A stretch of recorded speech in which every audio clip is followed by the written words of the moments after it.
Kicking off with the weekend vibes. Fins talk, we going live. Bobby fans and Fish Tank Hank. Miami Dolphins, we got your back. Saturday noon is the place to be. Catching Dolphins talking fantasy. From the field to the fan debate. Fins talk today, don't be late.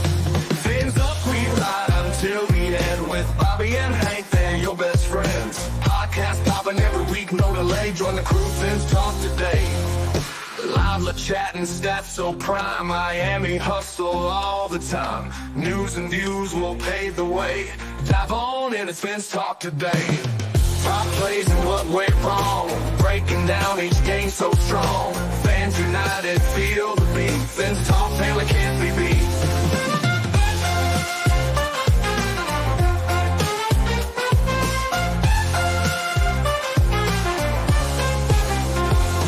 Fins up, we ride until the end. With Bobby and Hank, they're your best friends. Podcast popping every week, no delay. Join the crew, Fins talk today. Fins up, we ride until the end with Bobby.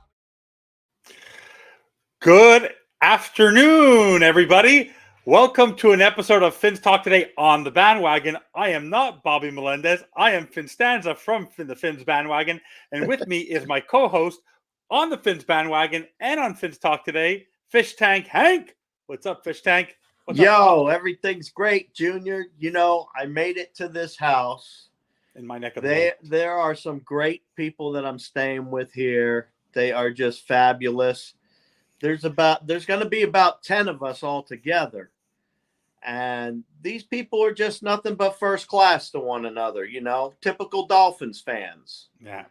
And, you know, they come down here once a year now. We've done this, and we get together. They're from California and Canada and a few other places, you know, Florida, wherever.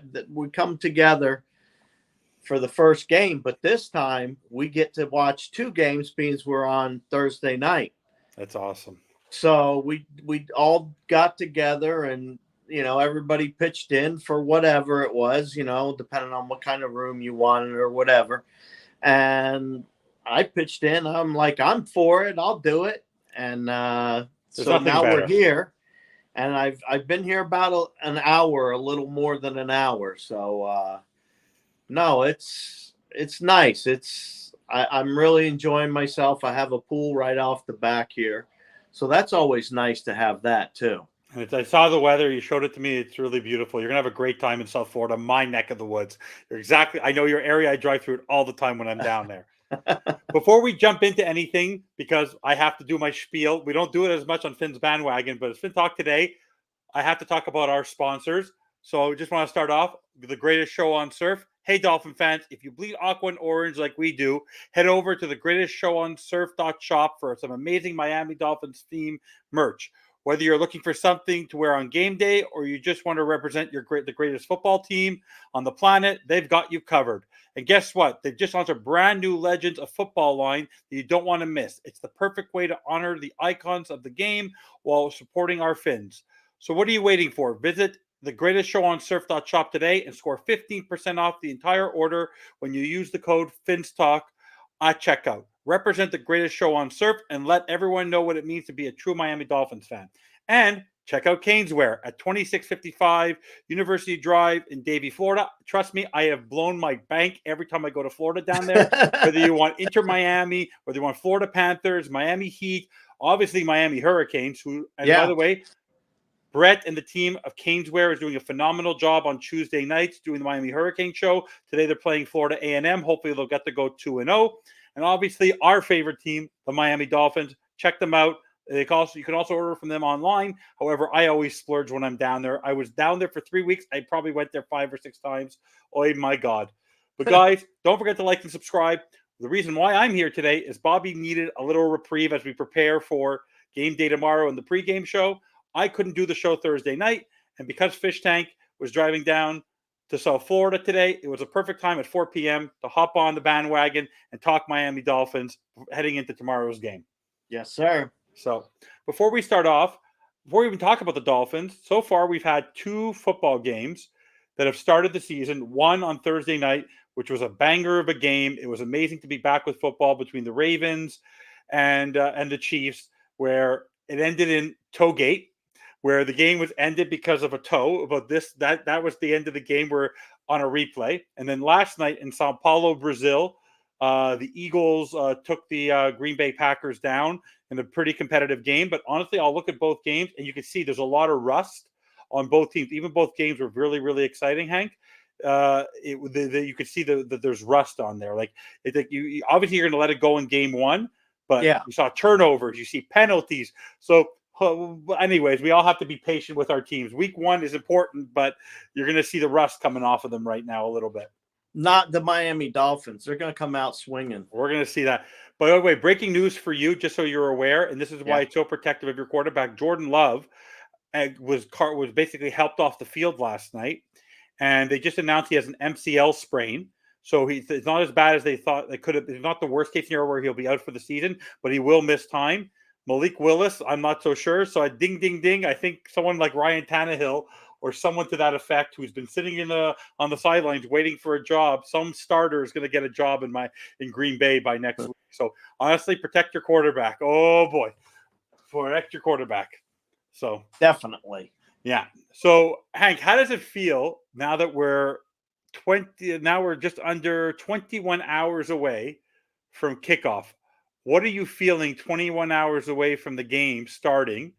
What are your thoughts right now that we're actually here? We've done so many shows talking about the draft, talking about the end of the season, talking about OTAs and mini camps and training camps and preseason and all that. How does it feel to finally be the fact that tomorrow morning you get to get in your car and drive down and tailgate with your friends and have an awesome time at Hard Rock? What are you feeling inside right now? You know what I'm feeling? I'm feeling a 35-28 butt whooping by the Already predictions. Dolphins. Already predicting. Yes. Wow, I didn't get that's the end of the show. Oh, no. You're already jumping the gun. Wow. No. You're already I'm there. in a party house. I'm in a party mode. So I'm putting the prediction out there early, and we're going to go with it, a 35-28 win by the Miami Dolphins. Okay, guys, thank you for watching the show. Hank already finished the show. He only wants. I'm just kidding.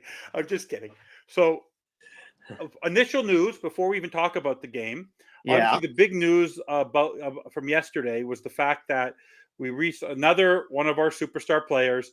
We started off the offseason with Jalen Waddle, then the breaking news about Tua, then the news about Tyreek and Cheetah, and now yesterday.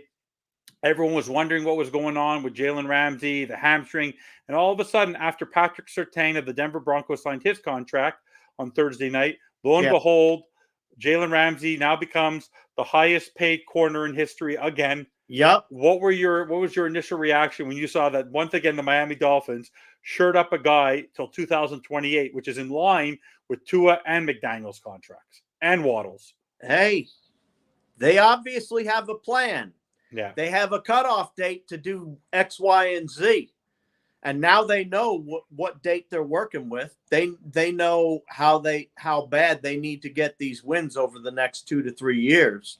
Because you know as well as I know, most contracts are good for about 2 years and then it's squat after that. So they always cancel contracts. So that's not a big deal, you know. But I think that the fact that we can reward him for his work, even yesterday, I looked at some of his stats last year. Even the time he played, it was about a 45% completion percentage, a 60% passer rating. The stats going towards him. You even saw last year. You were at so many games when he was back. Like they never target him. They try to avoid him, and when they typically when they do get to him, they don't get very far. There was never. I don't remember a time last year where he was burned for a touchdown. I don't remember the time that happened at all last year. So to shore up a 7-time Pro Bowl or an All-Pro, a future Hall of Famer in your as your staunch cornerback on your defense, your captain on the defense, that is just putting confidence in your team, and that's how Miami Dolphins seem to do things, right? We did it with Byron Jones, we did it with Xavier Howard, now we're doing it with Jalen Ramsey. So absolutely. In the end, I'm very happy with that signing of that contract because it's good to know that Miami Dolphins are shoring up themselves with good star players that are capable of still doing the job at those positions. So So tomorrow, What do you got an outline you're going by or something? no, I'm having fun. I know how I go. I have an outline. It's all in my Well, head. I don't let's write talk things down. about the game. I'm about to talk about the game. I ease into things. I don't jump to the end. No. Let me We're get there. diving in this week. Okay. Dive. I'm about to dive into next week. I also have the pregame show tomorrow. So tomorrow, Miami Dolphins, Jacksonville Jaguars. Okay. My first thing I want to ask you is Yes. I'm going to start off with something else. I'll do the keys to the game in a little bit. Right now, heading into the game, right Yeah. away on the offensive line, it was announced yesterday Mm-hmm. that Liam Eichenberg is now going to be starting at right guard. Robert Jones is at left guard, and Aaron, he doesn't want to be called Aaron. He's Aaron Brewer. That's how he wants to be pronounced. Will be our starting center. He had surgery. He had a pin put in his hand. He said he feels 100% again. How do you feel with that setup of the offensive line? That Liam Eichenberg, who was said to had a strong camp, we can't doubt the people that he had a strong camp because we don't know. But if he seems to be in the position he wants to play, that his future is at right guard, and that Aaron Brewer is there. Robert Jones is someone who's been around with the Dolphins a couple of years. You have Teron Armstead, who's basically the star of that line, and Austin Jackson, who we have complete faith in. How do you feel about your offensive line going into tomorrow with those five starting the game? Well, I mean, for me, I'm not overly confident with Eichenberg. It's just that simple. I don't think anybody that's a Dolphins fan is overly confident with him. Yeah. So it's just a matter of we gotta wait and see. If they say that he's better, we have to believe he's better. He did get moved around a lot in the beginning too. He never really did stay in one spot. No. But that was due to his own talent lack. So hopefully that means that they've figured out where he'll fit the best. And that they had said, Austin Jackson had become a different player, last year compared to the previous years. Yeah. And they said that he had a great camp before, everything transpired for him. And I'm not saying he's an all-pro now, but I'm saying he's a heck of a lot better than he was. And, I think that we're on our way to our third season with most of these guys. And I think that's going to make a difference too. Being as it is in the third season, it's got to make some kind of a difference for this coming season. So I'm leery, but I also like what I was hearing as far as, rumor control says that we're okay. Okay. Right now, besides those five, they're going to have to probably elevate another guard, an inside player, because right now behind those five, you have Kendall Lamb, who's a tackle, you have Patrick Paul, who's a tackle, and you have Lester Cotton, can play center or can play guard. That's about it. So they're going to have to elevate another player tomorrow. They can't go in the game with 8. They have to have one more extra person. But let me ask you, let's say Aaron Brewer, they want to take him out. Would you shift Liam Eichenberg back to center and put Cotton at guard, or would you put Cotton at center and leave Eichenberg where he is at guard? No, I'd shift Eichenberg if it was me. And you put Cotton at guard. Okay. Yeah, definitely. Okay. I think Cotton's better at guard, don't you? Yeah. Yeah, I would say that because obviously it's just Liam Eichenberg. I feel like if it's his contract year, you can't shift him. You have to finally put him in a position to see what he can truly do at that position, right? It was sort of like I remember when we're going to get to the wide receivers now, but when Jalen Waddle, like the reason why I found in his second year, it was hard for him to adjust being a deep threat, a sideline guy, a boundary guy, because remember, if you remember that first year when he broke the rookie record for receptions, everything was dink and dunk and was slot. He was a real slot receiver. And then when we got Berrios last year, we wanted to bring him on the boundaries. That's something a little bit different. But in the end, I think, as Crazy Dolphin said, I believe that Butch Barry and Frank Smith, that's the one thing. They are putting their money where their mouth is, whether it's McDaniel, whether it's Greer stepping ahead of it when saying, we know what you guys are saying about us, whether it's Frank Smith, whether it's Butch Barry. They truly believe in this line, and they truly believe that this line is a unified position, and that Teron Armstead is the foundation of that position. And the one thing I am okay with, we have our concerns about the interior, but even in a game where it's garbage time or even where it's tight, if ever we need to give Armstead a break, to know that you have I believe Patrick Paul had a great preseason for a rookie who's in a project, and we know what Kendall Lamb can do. So we know that's the one thing we've not had in a very long time, to have two capable tackles who are actual tackles to back up your right and left tackle is really critical to our foundation of our team. Because if you remember, 2 years ago, Robert Jones would go to left tackle. Liam Eichenberg would end up at tackle. Like, we never knew who anybody was. So at least they're setting themselves up for some sort of development this year. What's up, Crazy Dolphin? Crazy Dolphin. What's up, Aladino? What's up today, everybody? We appreciate Hopefully everybody. You're ready for that game tomorrow, because we're going to have a great time. And it's supposed to be beautiful. So I think tonight's going to be party night, and I'm going to be chilling in the pool a little bit, doing a little bit of little dab of this, a little dab of that, hanging out and enjoying myself. Of course you're going to. Per the injury report, we'll talk about the wide receiver core a little bit. Malik Washington is out with a quadriceps injury. So right now we know we have Cheetah, we have Penguin, we have Barrios. We know Achan is going to be. If you had to elevate another receiver, would you bring up Izukama, or would you bring up Chosen? Who would you bring up as your receiver to replace Malik Washington in the lineup? For me, it's Eazy-E. Okay, it's Eazy-E all the way. It's got to be. Okay. I mean, you got to give this kid a chance. You know what I mean? The kid hasn't really had a chance to do anything. Put him out there. He got hurt a little bit, and that kind of took him off, for a little while. But put him out there and see how it goes. I think Mayers is on the practice squad, so they'd have to elevate him. But Paul, I think, will be active. Paul's going to be active tomorrow, unless they feel they don't want to play him. What's up, Cap? What's up, Cap? Yeah. I think they might move up. See, Chosen. People are thinking Chosen because he knows the offense. Like you're saying, people are saying Eazy-E. Needham might come up if they don't start Marcus May. If they don't bring up Marcus May, we'll see what's going to happen there. At the running back position, Jalen Wright is not 100%. So, do you see them really focusing? Do you see that maybe would you sit him a game, or would you and let Wilson be the third, or would you play all four? Or what would you do in this position? What's wrong with him, first of all? I think he's still suffering from a bit of a leg injury. It's like not major. Like it's not severe. I would sit him. You'd sit him and bring up Wilson because of the game one? I don't necessarily know I'd bring up Wilson, but I definitely sit him. Yeah. Why risk an injury so early in the season? It depends on if it's a injury that just hurt him and it's just going to hurt a bit, or whether it's a injury that will risk injuring him further. Because if there's no risk to injuring him further and he wants to go, I'd let him go. Maybe they'll sit Paul. You're right. Yeah, that's true.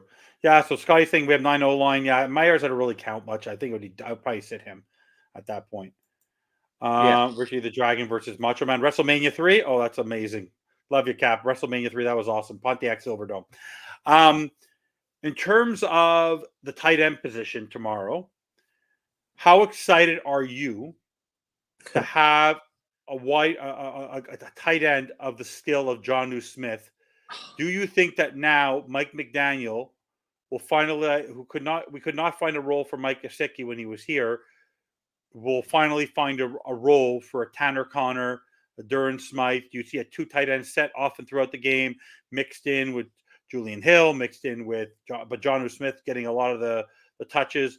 Like, do you finally see that you're going to see, while watching that game tomorrow live in person, that you're going to see a lot of tight end movement and a lot of tight end placement on the field tomorrow? Yeah. Yes? Simple as that, yes?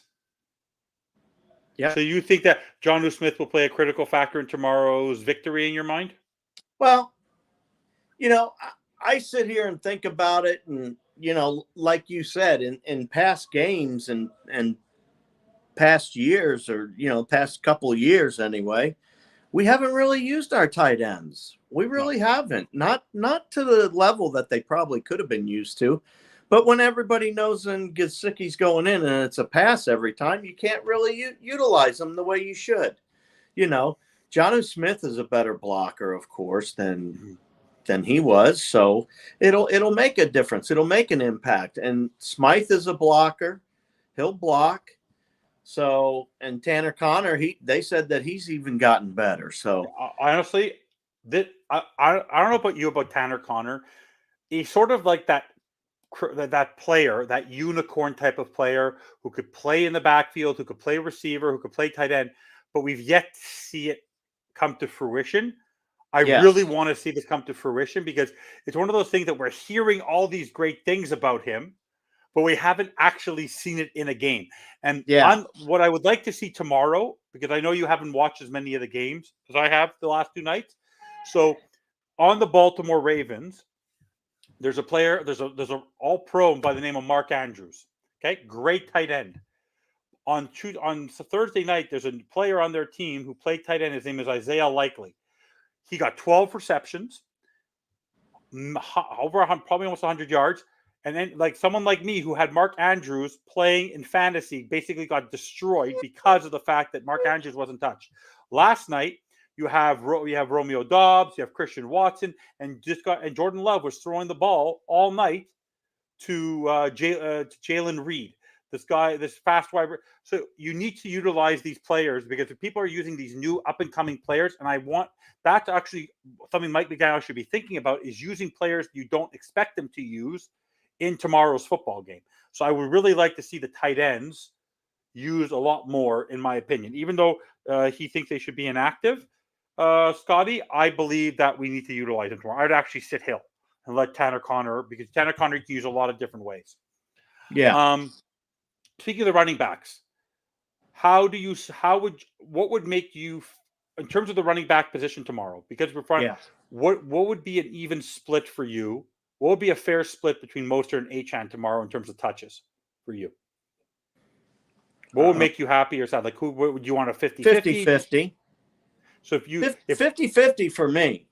I mean, I think both players are good enough to feed off one another. You know what I'm saying? And depending on what they decide to do as far as with the tight ends and everybody else is going to make a difference. Yeah, absolutely. I'm on my way headed out to the living room where everybody's at real quick to see what's going on. So guys, like Bobby El Jefe is telling you, don't forget to like and subscribe. Smash that like button.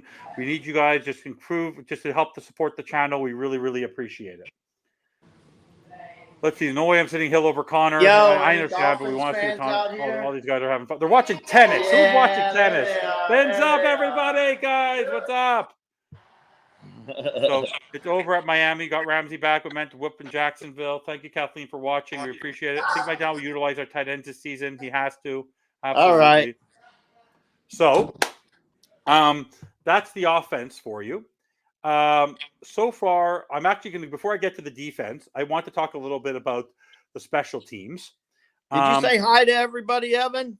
I screamed hi. Okay. I screamed hi. You can't miss me. So speaking of special teams, so this infamous new kickoff rule. Yes. I want to get your opinion on this as it ties to tomorrow's game. So far, in both games, the majority of the time, the kickers and the teams are kicking out for touchbacks and accepting the 30 because they're fearful because of, especially with Miami or teams like that, where you could put your superstar players to actually do the returns or really fast players. So what are your thoughts tomorrow? Do you see that it will continue in most of the games where this kickoff rule is not going to work this season because of the fact that they're just going to take the sacrifice of the 30 because the penalty of just accepting the 30 versus the 25 last year is not severe enough? And the way you need to allow teams to utilize kicking it without it being a touchback would be to maybe going to the 35 to the 40 next season. Like, what do you see? What would you want to see tomorrow? Like, do you want to see kickoff returns, or do you want us to just be kicking it out of the end zone every time and letting the team start at the 30? Have the kicker place the ball 10 yards back and then kick it off. Okay. So it's that simple. Then you can't kick it out of the end zone. Yeah. No, but the thing about kicking it out of the end zone, the problem is that people are purposely kicking it out of the end zone because they're willing to want accept to be 30. on the 30.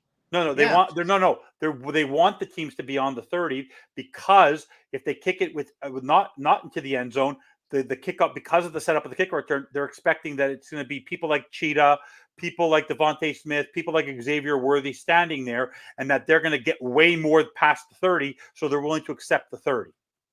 Yeah, exactly. But if you move them back 10 yards, they can't do that anymore. Exactly. Exactly. You're right. So, like, for me, the rule's stupid. Like, the rules, Just like, move the kicker back. Yeah. Not the whole kicking team, just the kicker. Yeah, you're right. You're a very smart man.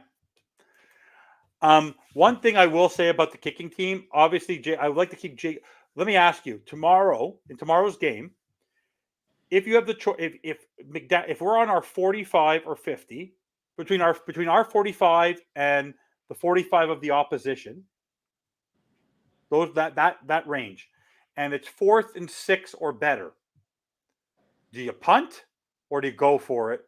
Considering the fact that because of the fact that Jake Bailey is a severely poor punter, and we have faith in our offense, that they can get us those yards. 4th and 6, and we're where on the 40? Anywhere between our 45 and the other team's 45. So if it's on the 40, then we're likely going to kick a field goal. Sake. Let's just call it the 50. Put it right in the middle. 50. Put it on the 50. Are you punting it or are you going for it? Every time tomorrow, as long as it's 4th and 6 or better. I would punt it on the 50. 45? Our 45.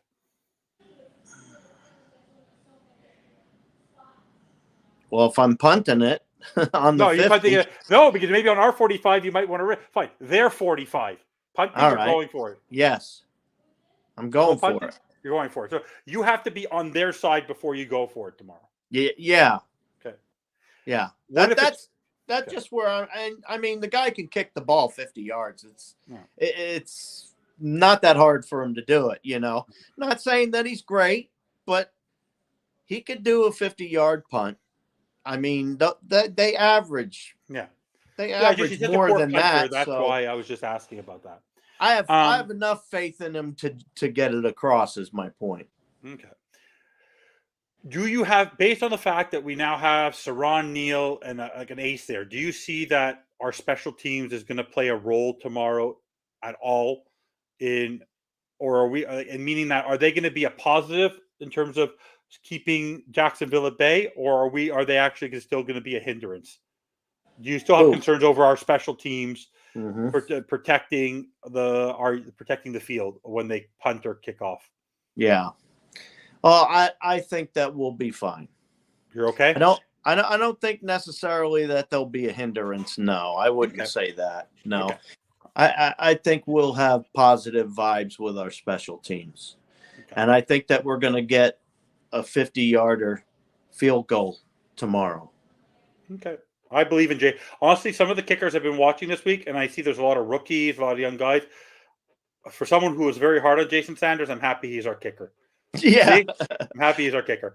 Yeah. So I'm going to start with the backfield first, and then I'll come up to the defensive line and talk about it. So tomorrow, right now, we don't know, because yesterday after he signed his contract, he did practice.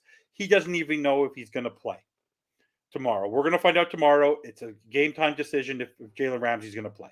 So I'm going to frame it like this. The Miami Dolphins always get off the hot start. We're playing 2 games at home. We know our Achilles heel is week 2 with that team. Do you go all out and play Jalen Ramsey tomorrow to secure your victory tomorrow? Or do you sit him out thinking that you have enough in the tank or enough players there to win tomorrow against Jacksonville, and you hold them out for game 2? What would you do tomorrow? Play Jalen Ramsey or not play him?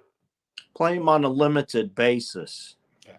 And I would play him on a limited basis to make sure he's okay. And if he's not okay, you'll find out during that limited time that he's on the field. Yeah, I 100% agree with you. Because again? Wow. Yeah. I'm not used to this, Bob. I know you're amazing. You're amazing. You're amazing today. Let me explain something. One thing about tomorrow, I don't know about you. I understand we need to beat Buffalo, but tomorrow for us, the fear of beating Buffalo will be greater tomorrow night and Monday and Tuesday and Wednesday, if we don't win tomorrow, we need to take care of business tomorrow. One, we win at home early in the season. McDaniel wins at home early in the season, and we always get off to good starts. Even if it's not the greatest game, we need to take care of business at home. And you have to have your best players on the field tomorrow. So Hey, the Jags are no slouch. I'm going to get to Jags in a minute. I mean, Yeah. you know, it's not like we can just walk in there and all right, we got. He's the not win. seriously No. injured. He's not seriously injured. I think it's just it's a game of a you know what. It's just a game of it's cloak and dagger. But so for me, I would play him because speaking of the Jacksonville Jaguars, Brian Thomas Jr., who we all loved in the draft, who was on Miami's draft board. You have Evan Ingram, you have Christian Kirk, you have Gabe Davis from the Buffalo Bills, you have Travis Etienne, and you also Trevor Lawrence versus Tua. With that offense that's just there between those five, you have to have your star players in the backfield. So let me ask you something. Tomorrow, would you play a safety on Evan Ingram tomorrow, who caught 117 catches last year? Because our linebacker core, would you play Ramsey on Ingram or would you put Javon Holland on Ingram? Because the reason I ask this is because the one thing I have a fearful, which we're going to talk about, is our linebackers. Our linebackers are great rushers, are speed guys, but between Tyndall, between Riley, Walker has been practicing, but he's the best coverage guy we got. But Anthony Walker, we have not seen much of him. But Jordan Brooks, Duke Riley, David Long is awful, but in coverage. Would you play Poyer or would you play Holland or would you play Ramsey to cover their tight end tomorrow, who is going to be a key target for Trevor Lawrence tomorrow? What would you do? You're going to have to move Holland over a little bit from time to time, don't you think? Yeah. No, but is he more of a Poyer? I mean, how else are you going to keep up with him? Yeah. Would you play Holland on him? Because also, I think Holland, the reason I'm thinking Holland, and I agree with you again, is I think Holland has to learn that position. Because if you think about it, everyone's gotten their contracts except two players. Eichenberg, we don't count, except two players. Jalen Phillips, because Jalen Phillips is coming off an injury, but we know if he plays well and he's on a snap count tomorrow, which we'll get to, is going to get his bag. Javon Holland is the one guy who hasn't gotten his bag yet, who's part of that group of players. I think he needs to learn to become an all-pro. He needs to become a Pro Bowler this year, and he has to stand out. He has to learn how to cover tight ends. He has to learn how to play nickel. So would you put him on Ingram tomorrow and leave Poyer back? You can. You definitely can. Yeah. Would you? Yeah, I would. I think it'll work out all right if you do that. Okay. If you had a choice in the backfield tomorrow, would you play Elijah Campbell, who's got a lot of bragging rights at camp, or would you play Marcus May? I'll let Campbell go. Put somebody in there, see how they go. Okay. On the boundaries, do you feel more comfortable with do you feel comfortable with Kohu on the boundary at all? Or do you feel him more better at nickel and you rather have people like Ethan Bonner? Like if you, in terms of, I'll put it to you this way, rank them. Where you'd want them and how. You have Ramsey, you have Fuller. You know those are your 1-2. Yeah. Of Ramsey the remaining and Fuller, guys, your 1-2. Duck. I'd like Kohu and Duck. On the boundaries? Yeah. So you wouldn't play, you don't feel more comfortable, so you more comfortable than Bonner there. Well, I mean, not more comfortable. I'm just saying that's who I would like to put in there. Yeah. See how they do. I mean, it's our first game. Got to put them in. Got to test the pudding. Got to see if they can do it against the big boys or not. Yeah. Put them in a little bit, swap them out, but put them in a little bit. Okay. All right. Linebackers, I think tomorrow, what kind of role do you think, what kind of impact do you think someone like Jordan Brooks is going to make as a starter tomorrow, who we haven't heard much about at camp, but he's our Jerome Baker replacement. He's a tackle machine from Seattle. He had a great year last year What do you see? What are you expecting from him tomorrow? I hope that he contains. That's all I want him to do is contain. And if we can contain the running game and contain the running quarterback, I think we'll be okay tomorrow. Because that's Miami's Achilles heel. Yeah. A running quarterback or a really good running game usually hurts Miami down the long stretch. So I would love to see him be part of just containing whoever's back there so that our secondary can make the plays that need to happen, And if we could keep him back there and then get somebody after him, maybe Phillips is going to be good to go, get somebody after him back there at the same time. So. Guys, yeah, like Bobby is saying, don't forget to catch our pregame show tomorrow, 11 p.m. Eastern. We have great new intros, sneak peek that we have now that you saw with Fin's Talk today. Great new music. We have an amazing content creator in our founder. We wouldn't be here without Bobby, so props to Bobby. We're going to have some fun, and tomorrow night we'll also have our post-game show post-game. Hopefully it won't be the overreaction wagon. In terms of our infamous defense, let's talk about our edge rushers. So you have Kohu, you have Kamara, not Kamara, you have Phillips, you have Robinson, you have Kamara, and you have Ogba. Who do you see? Obviously, we believe Phillips is going to be on a snap count. Do you see over under 30 snaps for Jalen Phillips tomorrow? I say over. If you say over, is it because you think it's going to be a tight game and you need him in there? I think because he's going to have such a big impact in the beginning of the game, you're going to want him in there. Okay. If you had to start someone on the opposite side, are you starting Robinson or Kamara, or are you putting in the veteran Ogba? I put in Ogba.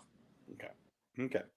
I like Ogba a lot. Yeah. I mean, a lot of Dolphins fans didn't like him, but they overpaid him. That's not his fault. No.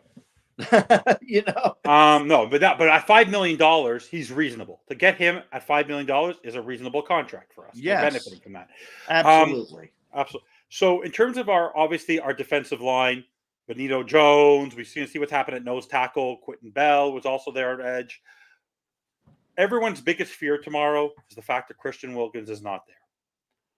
I'm the one guy that I know of that thinks that our interior line tomorrow, that I believe that Christian Wilkins benefited from Zach Sealer. And I believe that Christian Wilkins in Las Vegas is going to benefit from Max Crosby.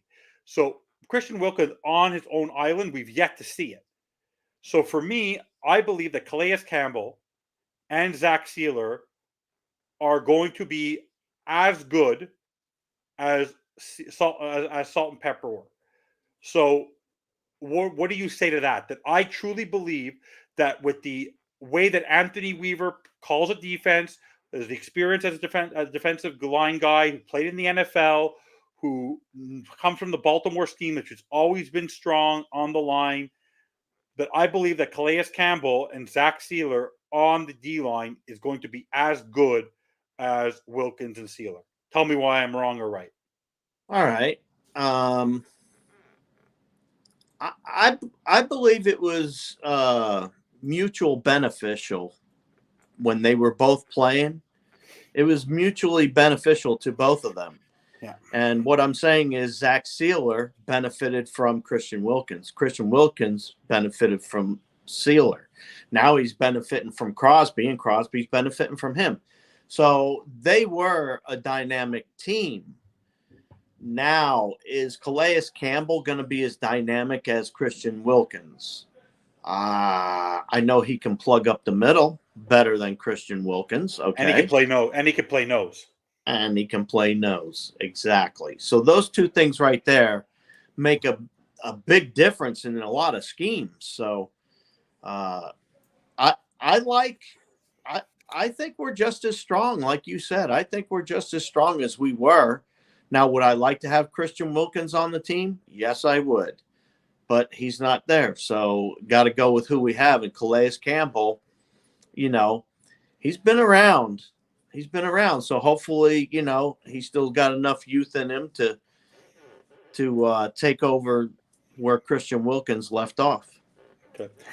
How do you feel, if you could remember, because sometimes I don't remember, heading into tomorrow's game with Anthony Weaver on the sideline with his defense as our new DC versus how you felt going into game one last year with Vic Fangio as your DC? I have the same optimism that I had. I was optimistic about Fangio. I thought that he was going to come in and that his time off was going to translate into some type of new dynamic and unbelievable defensive scheming. But it didn't turn out to be that at all. He was, cranky and everything else with the players. So he refused to budge and stayed with the system rather than going with what his players' abilities were.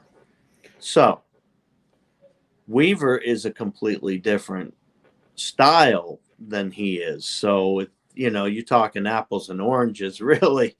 But I like Weaver. I have a little more because everybody knows how famous the Ravens defense is. It's been around forever. I mean, yeah, forever. And, you get some talent like that. I have no problem with it. I'm good. But how does for me, this was always a thing last year. So I think, how does it make you feel? I believe it makes a difference because I see it on the sideline for Kansas City with Spaniolo. Last night I felt like the defense of the Eagles was a little messed up because Fangio's up in the clouds.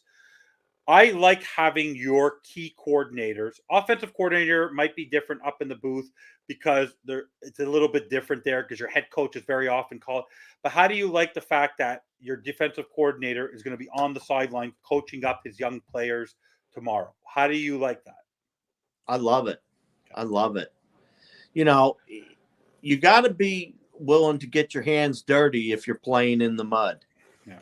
And football players play in the mud. They get grass stains and mud stains all over them every game, Right. And if you're not willing to get your hands dirty and be part of that pack, it says a lot to them as far as their motivation goes to work hard for you or not. Yeah. And standing on the sidelines, dripping sweat is one way to show them that you're there for them. Let's talk about our quarterback for a minute. Not long. And then we'll get to our key. Then we're going to talk about our head coach, and then we're going to talk about our keys to the game. How do you feel today versus game one last year? Do you feel better and stronger and more confident? Because you and I are Uno supporters. We'll call them out when we need to call them out, but we've always been supportive of our quarterback. I support whoever's on our team. Yeah, but how much more? How are you going into tomorrow's game? Are you going in with the same optimism, or do you actually feel even better that you saw last year? He played 17 games. Yes, the playoff stuff, but in terms of his actual skill set to throw for 4,600 yards, to be able to spread the ball out, get the ball out quickly, keep himself healthy. Now losing weight again to become faster. How do you feel about your quarterback going into game one tomorrow? How do I feel? I feel pretty good. I mean, I'm thinking about our offense and our players, and this is our third year. That's usually when teams pick up and take off, okay? Because they can finally mesh. And our team is right there right now. They are at that mesh point. We have picked up a few players here and there, but they're also veteran players. So veterans already know how to play within a system. Veterans already know how to help out other younger players when they see what the play is and what the scheme is. They can tell them, hey, move over a little bit, give it 5 yards this way, and it make all the difference in the world. So I feel like because we are on our third year of everything and most of our players are on their third year, I think this could be a very, very strong outing for us. Great. I believe that tomorrow, of all days, usually I'm sitting there really, really nervous. Yeah. I have complete faith in our quarterback. I think because now the faith is he has no more prove it year. He has his money. I think he's going to play with the fact that he has a Chan, Mostert, Wright, Waddle, Hill, Smith. The fact that he has such a group of players to play to distribute the ball to, and because he's so quick at getting rid of that ball with such accuracy, because I don't know if you saw this on Thursday night. This is because we all, no matter what, even though we're football fans, Hank, we're always truly going to compare ourselves to Dolphins, even though you don't want to. Watching that game against the Ravens, the amount of times I saw Lamar Jackson, yeah, it's great. He runs for 122 yards. That's a phenomenal athlete in my mind. That's not a quarterback. Yeah. When he missed the number of receivers that he missed wide open in the end zone, when with the seconds left, wide open, Tua could have closed his eyes and thrown the ball. He would have hit the guy. So for me, that's the one thing we can't take away. His accuracy, Cheetah, Waddle. Like tomorrow on the offensive side of the ball, I have no concerns on the quarterback. Let's get to our head coach. The last 2 years, everyone said he's a rookie head coach to me. He's a second-year head coach to me. Now, this year, year 3, you say they pick it up. If the team does not, last year the offense fell apart in the last part of the season. Well, I wouldn't say the defense was really surprised. No, not the defense. I said the offense fell apart. They couldn't sustain offense. Like to score 7 points and couldn't win against Buffalo, couldn't win Tennessee, etc. Do you believe that now, of all years, it's no longer about the talent on this team. It's about the coach, the head coach, finally bringing all the pieces together and having a proper balanced attack, distributing the ball to the tight end, running the ball on short yardage, not just going after Tyreek and spreading the ball around to all those receivers, using Achane as a weapon, as a receiver, the same way Barkley was used last night by Philadelphia. Is it now all about Mike McDaniel becoming that head coach? Does the foundation of this team, does the success of this team truly fall this year on the ability of the head coach to call and manage a proper NFL football game for 60 consecutive minutes? Absolutely. It always has. The only problem is in my opinion, he fell just slightly short the first couple of years. So, I can't expect a brand new head coach to come out and do any better than 2 winning seasons out of 2. I mean, he's 2 for 2, but you do have to, with this kind of talent on this team, you have to make a press. And you got to make a press this year, has to start it. Because you have a 2 to 3 year window right now with your players, just based on what the Dolphins are paying, how long they're making the contracts, based on your key players, and so many other different things, as you know. Yeah. I just truly believe that we're ready. We're ready. I believe the head coach is ready. Anybody can make a bonehead mistake during the season. Do I think that the coach is going to be perfect? No, I don't. There's no robots on the sideline. It's all humans. So I'm going to make a joke to you. I actually asked this to another show a couple days ago when I was randomly just browsing. This is the funny one. What will happen first this season? Will Mike McDaniel win a challenge, or will a tight end catch a touchdown? Tight end will catch a touchdown. Okay, it's gonna happen tomorrow. Tomorrow. There we go. See, I got it right out of you. Okay, now Jacksonville is no slouch. I feel they've been under the radar. You have Trevor Lawrence. Yeah. Okay, let me ask you very straight up. What concerns you more, the Jacksonville Jaguars offense, who I mentioned, or their defense with Trayvon Walker, Josh Hines-Allen, and Eric Armstead? What concerns you more? Containing their offense with our defense, or our defense protecting their offense, or vice versa? Or our offense trying to score against their defense? What gives you more pause for cause? We're playing at home, first of all. Yeah. And, against Jacksonville, we have a world-class track team in our backfield to start with, all right? And then you have 2 wide receivers that could be on the same exact team. So it's crazy. to just sit here and think, that they're not gonna be better or more efficient on offense than defense, to be honest with you. And like I said earlier, Miami's Achilles heel has always been stopping the running quarterback and the running back. I think that with Calais Campbell in the middle, that run it down the middle and gagging us for 20 something yards isn't going to happen. I think that's going to kind of shut some of that down because they're going to have to double team him. Okay. Now let's get to our keys to the game.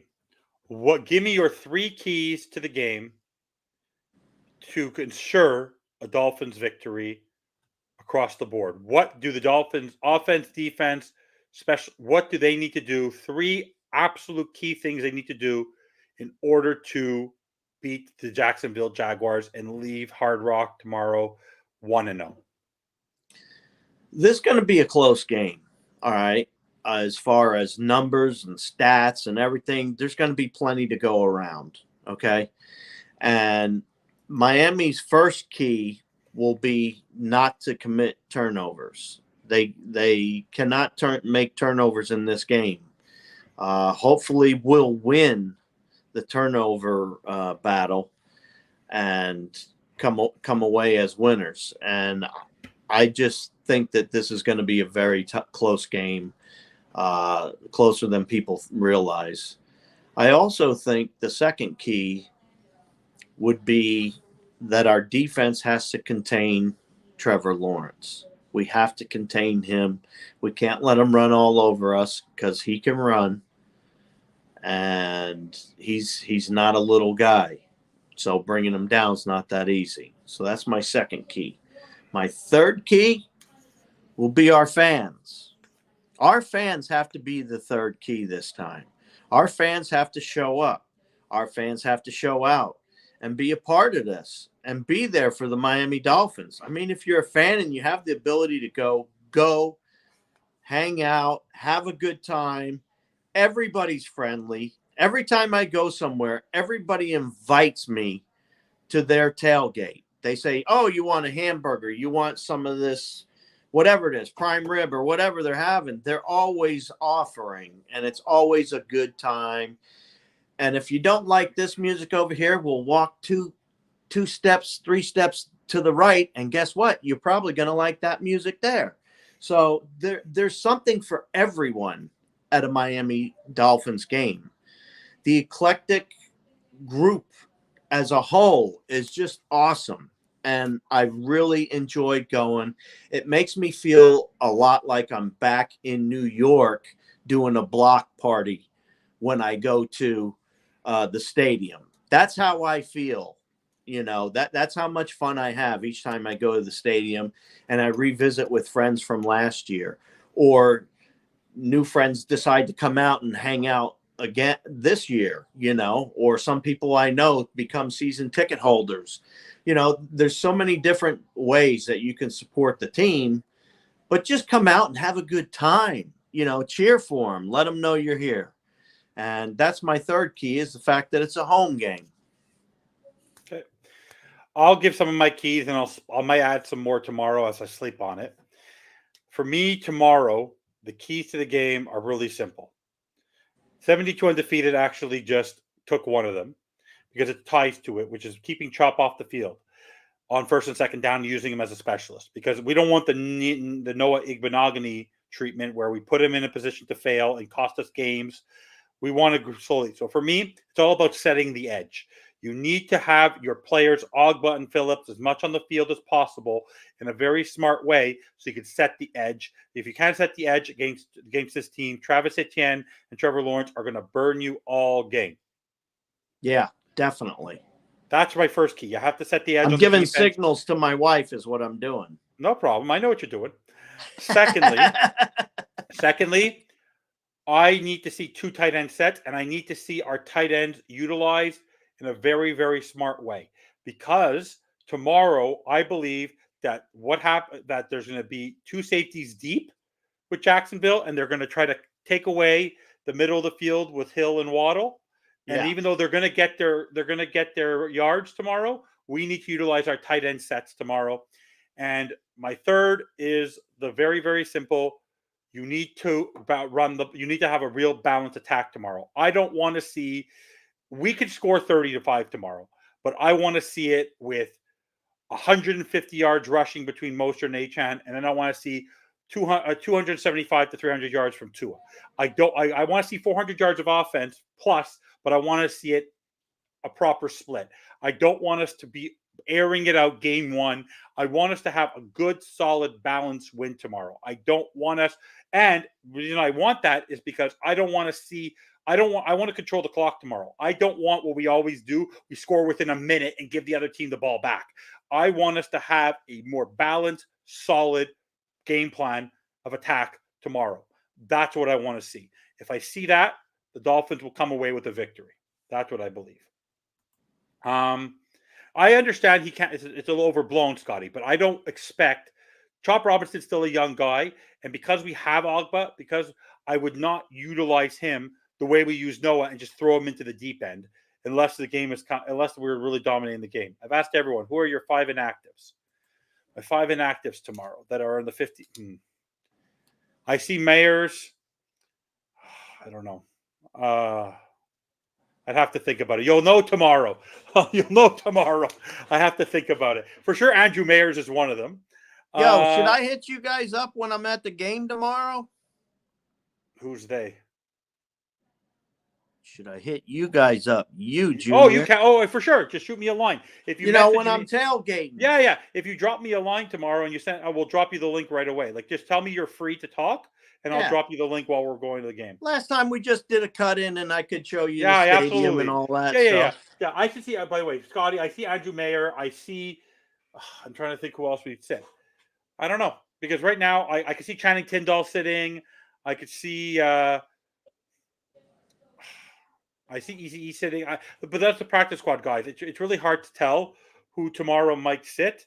I'd really have to look at the roster to sit. We know Malik Washington is obviously sitting, so we'll balance it out. We'll have to have a chance to see.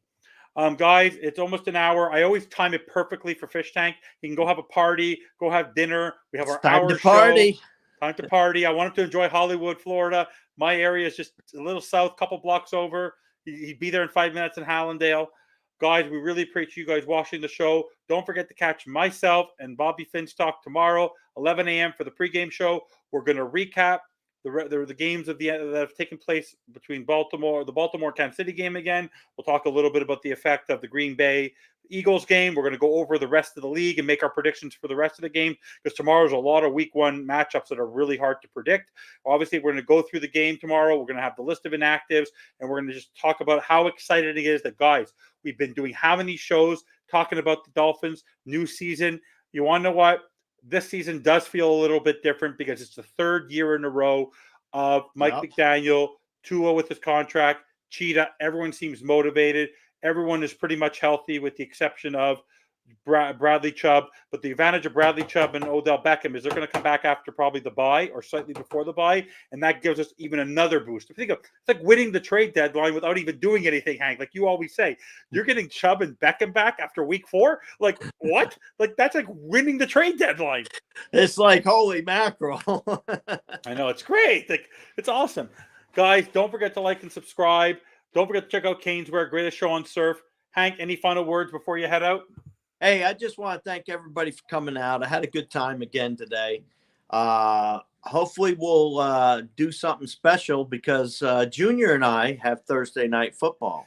Yes, we do. So, and I will be at the game. So we're going to have to do something slightly before the game, Junior, so that I can get in the stands. Absolutely. I actually had one final thing to ask you before I let you go. One last thing. Sure. Did you have to think, how do you feel? I need to ask you because I would dream to be one, but I don't live in Florida. How are you feeling with the whole, I don't know if you've been following what's going on Twitter because you're one of those people, as a season ticket holder, you see what's going on with all the different sports. How do you feel as a Miami Dolphins fan that you're being treated as a season ticket holder? The whole thing that people have been posting about getting a postcard to upgrade, going in lounges, like, how do you feel you're treated as well as you should be as a season ticket holder, or do you expect more from the Dolphins? I'm a season ticket holder, and all I ever get is ads to buy more stuff from the Miami Dolphins. You think they have to change that? I mean, I'm already a season ticket holder. Why are you trying to make me pay extra for a lounge? The lounge should be included in it. I honestly think they're going to learn their lesson after this. I You know, think it's you a know, snafu, and I think next year there's going to be something different coming. I they're think you trying guys to are going to, make it exclusive is what they're doing. But but they're going to turn away they're people. charging a lot of money. And for me, I mean, I'm a season ticket holder because I didn't get to see the Dolphins play for so many years Yeah. while I was floating around in the ocean or doing something stupid for the military. So now I like to go to all the games that I can go to. I pretty much go to all home games. I don't necessarily go to the pre games, but there's, you know, like some teams, they send you something and you used to open it up and it used to be like a big deal and everything else, and like little things of the stadium and stuff like that. And Holograms and like different. yeah, little I mean, things. you're charging tens of thousands of dollars per seat per year. You should be kicking something back at, I think something's going to change. I think now budget for it. Budget for it. Yeah, there's nothing. I don't think Stephen Ross and Tom Garfunkel want to have a bad PR attack from this. It's really gone viral, so I do believe there will be changes because it's not like there's a lack of money there that they can't support their season ticket holders. Because a lot of these season ticket holders, like you're with them right now, are people who are coming to the games. All of us, even me, who comes down for a weekend and buys all the merch and does all that stuff, spends a fortune at their store. So that's just me. People who are paying their hard-earned money, because a lot of the people who come to these football games are not multimillionaires they're putting their hard-earned money there. The least you could do for those 8 to 9 games, the 8 to 10 games you're there a season, to support them and give them something back to make them feel special. Yeah. Just give them a little something instead of every time you turn around, they're hitting you with, oh, upsell this, upsell that. Cut it out already. Stop advertising to me about the Formula One. I don't care about the Formula One. I'm a Miami Dolphins fan. I could care less about Formula One. Exactly. Period. I get it. Guys, I just want to support Mike Pops. He deserves better. Dolphin fans deserve better from our owners. He should be. That's one little snafu they need to fix. Marketing department, get on your horn and support season ticket holders who spend a lot of money. When they arrive there, they should be able to park where they need to park, go into a lounge wherever they need to go. They should not have to feel that they have to pay more than what they're already spending to enjoy a game. It's a little much for me. Guys, fins up. Like and subscribe. Check us out tomorrow. We're going to beat the Jacksonville Jaguars. I'll give a prediction tomorrow. We're going to have I'll give my prediction on the bandwagon, guys. This is your chance. You have until tomorrow at 11 o'clock to jump on this bandwagon. Negativity on the show tomorrow. You're off my wagon all season. No way to get back on Steve Malloy, Brett Lagasse, and everybody else who rips on this team and rips on Tua and Greer. It's time to be positive. Have a giant cup. All right. Now. Yes. Tell them, have a giant cup, Junior. Have a giant cup? Yep. You just did. You told them. Hey, and that's a giant cup of shut the beep up. So, guys. And now I'm going to make my prediction. You already did. You're changing it again? I'm making my prediction. Guys, prediction before he goes. What's your predicted? 35 Miami Dolphins, 28 Jacksonville Jaguars. What say you out there? What do you guys think it's going to be? Do you think it's going to be a landslide, butt whooping style? What? What do you think's coming our way? Come on, put it out there. Tell me. Let's see what people have to say before we go. I was going to save it for tomorrow, but let's go. Anyone want to give their predictions now, or are they all going to push till tomorrow when they see the injury report? You're predicting a victory without the injury report. Got some cojones on you. 31-17 Miami. Scotty's got it going. You believe Jalen Ramsey's going to play tomorrow? Yeah. Right on. Yeah, but by the way, I actually think, tomorrow is even bigger than Thursday. Like, we need tomorrow's win. Like, it's beyond words. What's up, Brian? Thank you for joining. Yeah, it's important. It's important to win tomorrow. Yeah. It definitely is. And like you said, that's going to set the tone. That's going to set the tone for Thursday. Everyone's going after the Miami Dolphins victory tomorrow. Honestly, at home, there's no way I see them losing tomorrow. There's so much hype around this team. The way it ended last year, the bad sour taste in their mouths, but I'll save my prediction for tomorrow. I appreciate everyone for joining us. I see Bob, it's already past the hour. He got his drink. He needs to go jump at the pool. He needs to check out the bird feeder, figure out where he's going to go for dinner so he can jump back in the pool later. Guys, everyone, we need him Thursday, Brian, but honestly, we need him more tomorrow. Put him on a snap count the way you're doing Jalen Phillips tomorrow. Bring him in tight positions. If it's third and long, you don't need him. But on the first, second down, just keep him on the field so they don't get any big plays. That's where we need him. Guys, like, subscribe. Always fins up, everybody. Fins up. You never lets me.